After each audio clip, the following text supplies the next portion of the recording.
Rick and Morty is about the adventures of Rick Sanchez and his grandson Morty Smith. Rick originates from the universe C-137, not to be confused with 131, where they live with the rest of the family, or the Cronenberg dimension that Morty belongs to. We will refer to him as Cronenberg Morty. It is important to note that there are recurring characters that show up every season, like Mr. Poopy Butthole, Birdman, Nimbus, and more. I won't be following their story unless it's important to Rick's, so I suggest you watch Rick and Morty in its entirety.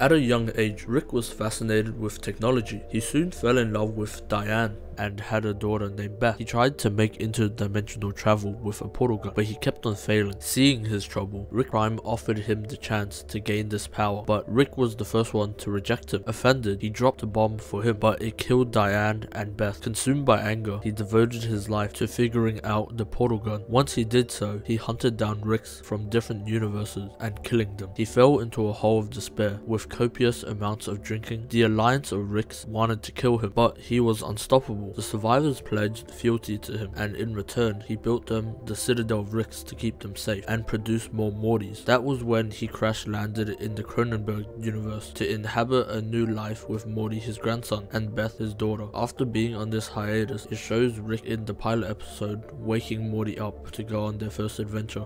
I had to make a bomb, Morty. I had to create a bomb. What? A bomb? I'm gonna drop it down there. In a later episode, Morty harasses Rick into making a love potion for him. Whoever he rubs it on will fall in love with him. The problem with the potion is that it spreads like wildfire. In trying to reverse the effects of the potion, Rick accidentally turns everyone into praying mantis-sized humans, hence the Cronenberg dimension. It is named after David Paul Cronenberg, a Canadian filmmaker known for making body horror or venereal horror genre. I'm not interested in having sex with you.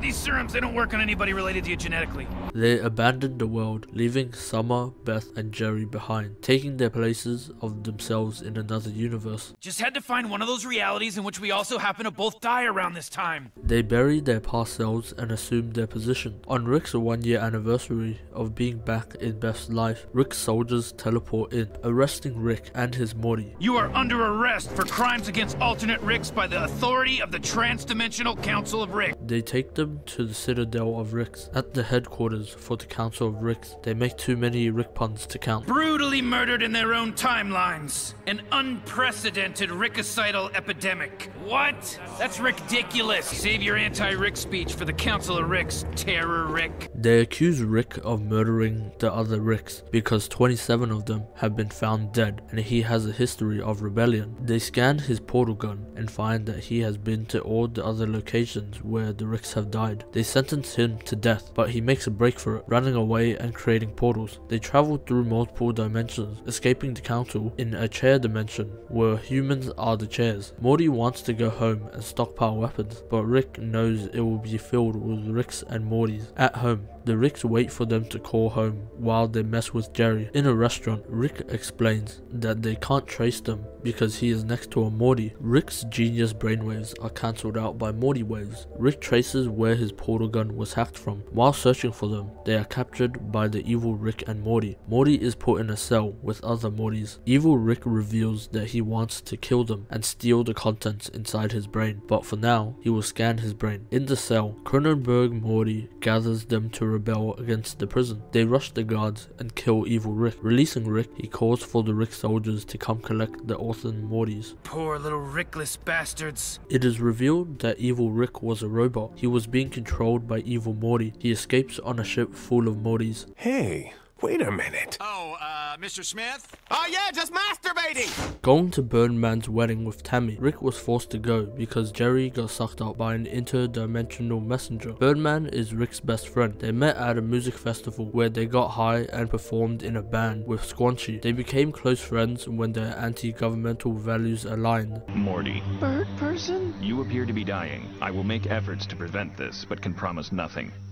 Huh. They led a resistance against the Galactic Federation. Bird Person met Tammy at Summers High School. At the wedding ceremony, she reveals that she is actually a Federation agent. Bird Person and Squanchy stay behind to let Rick evacuate his family. They escape to a different universe because the Federation members will be waiting for them on Earth. Get in the goddamn ship! Everything's on a cob! The whole planet's on a cob! Go! Go! Go! They settle down on a miniature Earth. When Rick explores the planet, they debate abandoning him and calling the Federation so they can get home. Why are we doing this for someone that would never do anything for anyone but himself? Because I don't want him to leave again, you dumb asshole! Overhearing this conversation, Rick is succumbed by guilt. He leaves to report himself to the Federation, but he has to get one laugh in. I'm Jerry Smith, and I love sucking big, sweaty boners. He is arrested and put into an interdimensional federal prison. The family is escorted back to Earth, where aliens and humans now coexist. Morty, you hardly touched your pills. I kind of had big pills for lunch and I wasn't gonna eat any more pills.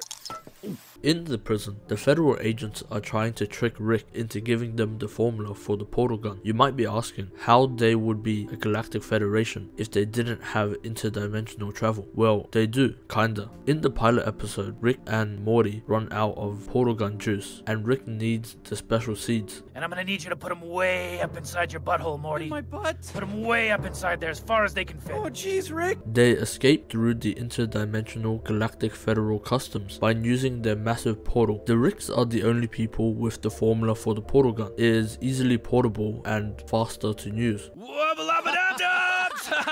Yeah! Rick manipulates his thoughts to take control of the agent, escaping exactly when the Rick soldiers invade to kill him. He transfers his mind into D-99 to kill the other Rick soldiers. We have your Morty and Summer. They're prisoners on the Citadel. Great.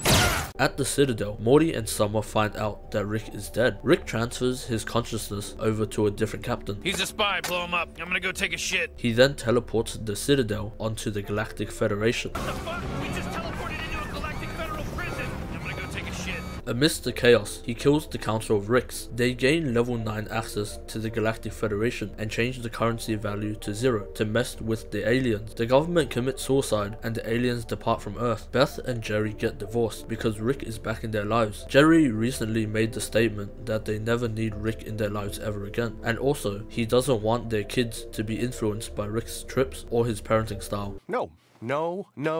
Foot down time. No, you're right. Where's the vodka? Beth, it's him or me. Rick reveals that it was all a part of his master plan. No more dad, Morty. He threatened to turn me into the government, so I made him and the government go away. Rick and Morty pass on the president because they were just called in to kill a space monster. He treats us like Ghostbusters. Rick warns the president that they aren't able to arrest him even if they tried. Annoyed, the president celebrates the departure from Rick and Morty. We never needed them and never will again. Today we celebrate our independence from Rick and Morty. Rick demands that Morty deserves a picture with the president. They've saved Earth multiple times, but the president is unwilling to give him a photo. Get out. Not without a selfie. They fight in a sick fight scene, which I recommend you watch. But in the meantime, Morty escaped to a hideout with the family away from Rick. There was a paradigm of robotic clones introduced in the episode. You're not pretending to be convinced you're real because you're actually convinced you're a clone, and you're now terrified that becoming self-aware would mean I'd have to terminate you. No. Okay, glad I could help. See you soon. Rick teleports out. He brought a gun to kill Jerry because Beth is the real daughter. He amends his relationship with the president by pretending to be fly fishing Rick. Beth and Jerry are back together. Now Jerry and I are happily married parents. Space Beth comes to Earth to kill Rick for placing a bomb in her neck. She is followed by the Galactic Federation, which comes to Earth to capture her. They confuse her with Earth Beth, so they captured them both. You fetch your shitty father's lemonade. You cosplay as your shitty father in his 30s. They use the NX-5 to neutralize the human population. Rick kills Tammy and invades the ship with his family. He finds out that Bird Person has become one of them. Bird Person? It is now Phoenix Person. What did they do to you, BP? It is now PP. Rick and PP fight again. Both the Beth escape prison, and Morty distracts the bugs while Summer destroys the NX-5 laser with denim plants. Yes, they are durable. Beth turns off the switch to PP. They don't care about who the real Beth is anymore. There was a real storyline behind how Space Beth and Earth Beth didn't know which one was the real one.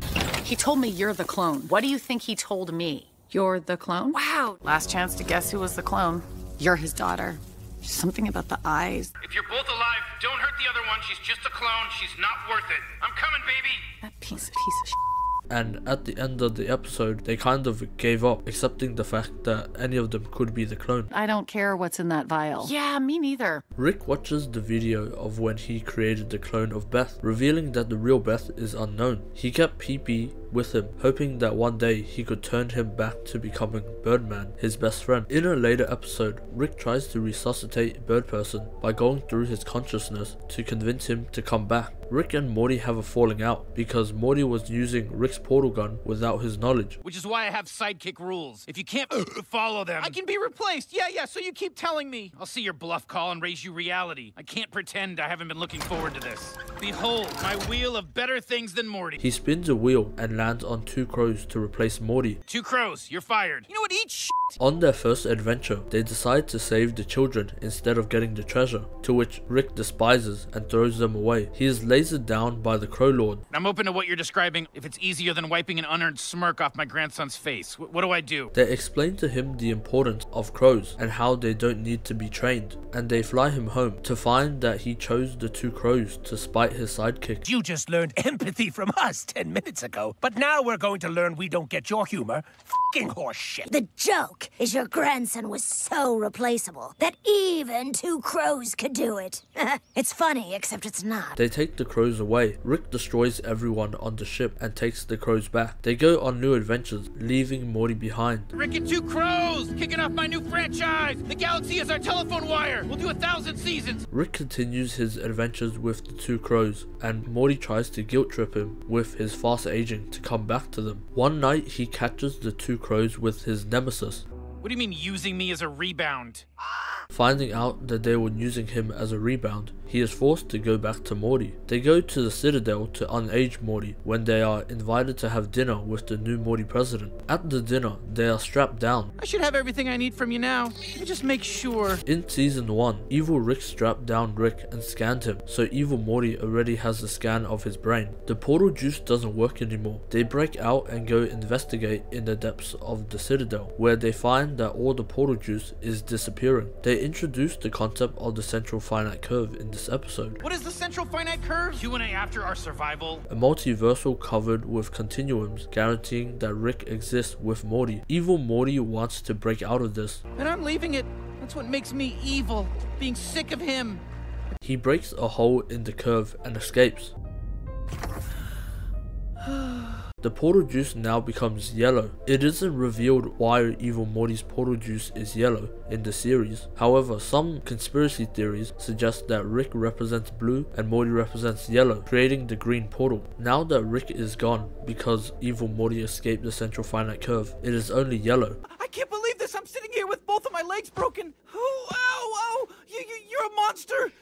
You're like Hitler, but even Hitler cared about Germany or something. They are stranded on what is left of the Citadel, with Evil Morty leaving behind carnage in his path. In their last moments, Space Beth rescues them. Rick tries to reset the portal juice, but they start flickering green, and Rick warns them that they are going to be teleported back to their original universe, giving Summer a beacon to teleport them back. Wow. There was so much time to explain. Yes, fine. Hindsight is 20/20. Who has ever taken this long to vanish? Rick is teleported to the universe where Diane and Beth were killed by Rick Prime. He built an AI version of Diane to torment himself for this. Mute. If I could be muted, I wouldn't be too good at haunting you, would I, you dirty bear? Yeah. That's where haunting comes in handy, huh? Very good point, sugar. He proceeds to fly into the cut in the central finite curve, realizing that the Rick who killed his Beth and Diane would also be teleported back to the Cronenberg dimension. He flies to Morty's universe, revealing that he only chose this specific Morty because it was Rick Prime's Morty. In the Cronenberg dimension, Rick picks up Morty and they leave to find Rick Prime, where they are taunted by a naked Rick in a capsule. They teleport back with a beacon to pick up Jerry, and also they have to move dimensions because of Mr. Frundles. Bit of a rush job, actually, so they do say Parmesan weird. How do they say Parmesan? In a later episode, dinosaurs land on the planet and Rick stops them from trying to commit suicide, so they help him by sealing up the hole in the central finite curve. Rick celebrates Christmas with his family. giving out presents, Morty is given a lightsaber that he drops into the ground. They take the elevator and find out that the Rick he was spending time with was a robot. You dumb fucking robot, you had one job! In a previous episode, Morty was offered a sword for picking up a sandwich for a night. Against Rick's advice, he took it. Good day. Wait, did he just... God damn it, Morty, you took the sword? So boring. He was transported onto the sun and told to cut off his penis to become a knight. Now just cut off your penises and throw them into the sun.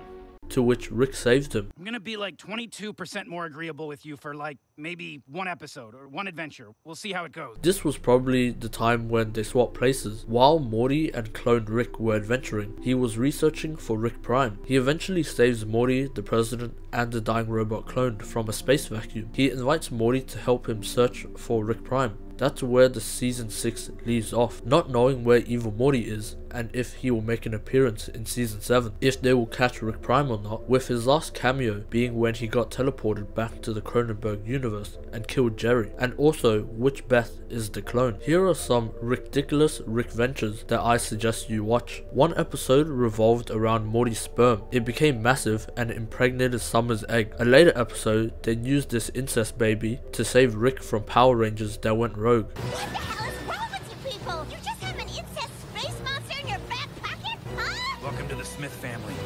There was also that one time that Rick became a pickle, killed sewer rats, and defeated legions of troops just to avoid going to therapy, which he ended up going to anyways. There was a Narnia episode where Morty tried to impress Jessica with aged wine, but he would eventually become the kingdom's worst enemy. I recommend you watch this one if you don't watch any of the others. I'm sure there are more, feel free to list them below. Should I make a video solely based on Rick and Morty conspiracy theories? Thanks for watching, and I hope you have a ridiculous day.